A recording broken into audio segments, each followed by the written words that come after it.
ফিতরা কি? ফিতরা বা সাদকাতুল ফিত্র হল রমজান মাস শেষে ঈদের আগে গরিব দুঃখী মানুষের জন্য দেওয়া একটি ওয়াজিব সদকা। এর মাধ্যমে রোজাদারের ভুল ত্রুটি মাফ হয় এবং গরিবরা ঈদের দিনে আনন্দ করতে পারে। ফিতরা না দিলে কি কোনো ক্ষতি হবে? হ্যাঁ, ফিতরা ওয়াজিব, তাই সামর্থ্য থাকা সত্ত্বেও ফিতরা না দিলে গুনাহ হবে। তবে পরে হলেও ফিতরা আদায় করে দিতে হবে। কখন ফিতরা দেওয়া উত্তম? ঈদের নামাজের আগে ফিতরা দেওয়া উত্তম, তবে রমজানের শেষ কয়েকদিন আগে দিলেও জায়েজ। ফিতরা কার উপর ওয়াজিব? যে মুসলমান ঈদের দিন নিজের ও পরিবারের একদিনের খাবারের অতিরিক্ত সম্পদের মালিক হয় তার উপর ফিতরা ওয়াজিব। ফিতরা কাদের দেওয়া যাবে? গরিব, মিসকিন ও অসহায় মুসলমানদের ফিতরা দেওয়া যায়। আত্মীয়দের ফিতরা দেওয়া যাবে কি? হ্যাঁ, গরিব আত্মীয়দের দিলে দ্বিগুণ সওয়াব পাওয়া যায়।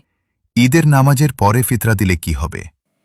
ঈদের নামাজের পরে দিলে তা ফিতরা হিসেবে আদায় হবে, তবে দেরি করার কারণে সওয়াব কমে যায়। টাকা দিয়ে ফিতরা দেওয়া যাবে কি? হ্যাঁ, গম বা খাদ্যের পরিবর্তে তার সমমূল্যের টাকা দিলেও ফিতরা আদায় হয়ে যায়। এক পরিবারের একজন কি সবার ফিতরা দিতে পারবে? হ্যাঁ, পরিবারের প্রধান ব্যক্তি চাইলে সবার ফিতরা একসাথে দিতে পারে। বাচ্চাদের ফিতরা দিতে হবে কি? হ্যাঁ, নাবালক সন্তানের ফিতরা তার অভিভাবককে দিতে হবে। মৃত ব্যক্তির পক্ষ থেকে ফিতরা দেওয়া যাবে? মৃত ব্যক্তির জন্য ফিতরা ওয়াজিব নয়, তবে তার জন্য সৎকা করা যাবে। গর্ভের সন্তানের জন্য কি ফিতরা দিতে হবে? গর্ভের সন্তানের জন্য ফিতরা দেওয়া ওয়াজিব নয়, তবে দিলে সওয়াব পাওয়া যায়।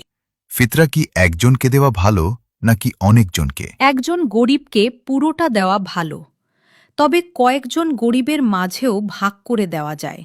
মসজিদে ফিতরা দেওয়া যাবে কি? সরাসরি মসজিদে দেওয়া ঠিক নয়, গরিব মানুষের হাতে দেওয়া উত্তম। কি পরিমাণ টাকা ফিতরা দেওয়া উত্তম? সাধারণভাবে একজনের জন্য প্রায় 2 কেজি 40 গ্রাম গম বা তার সমমূল্যের টাকা দিতে হয়। বাংলাদেশে সাধারণত 110 টাকা থেকে 2,970 টাকা পর্যন্ত ফিতরা নির্ধারণ করা হয়। যার সামর্থ্য বেশি তার জন্য বেশি দেওয়া উত্তম। একজনের ফিতরা আরেকজন দিতে পারবে কি? হ্যাঁ, পরিবারের প্রধান ব্যক্তি চাইলে পরিবারের সবার ফিতরা একসাথে দিতে পারে। ধনী মানুষ কি ফিতরা নিতে পারবে? না, ধনী ব্যক্তিকে ফিতরা দেওয়া বা নেওয়া জায়েজ নয়। মসজিদ নির্মাণে কি ফিতরা দেওয়া যাবে? না, ফিতরা সরাসরি গরিব মানুষের হাতে দিতে হবে। ফিতরা কি জাকাতের মতো? না, জাকাত ও ফিতরা আলাদা। ফিতরা ঈদের আগে দিতে হয়, আর জাকাত নির্দিষ্ট সম্পদের উপর ফরজ হয়।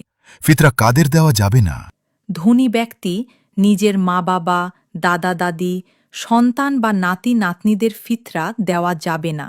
ফিতরা কি খাদ্য দিয়ে দেওয়া উত্তম? হাদিস অনুযায়ী খাদ্য, গম, খেজুর, যব ইত্যাদি দিয়ে দেওয়া উত্তম, তবে টাকাও দেওয়া জায়েজ। ফিতরা কি ঈদের দিন দেওয়া যাবে? হ্যাঁ, ঈদের নামাজের আগে দিলে সবচেয়ে উত্তম।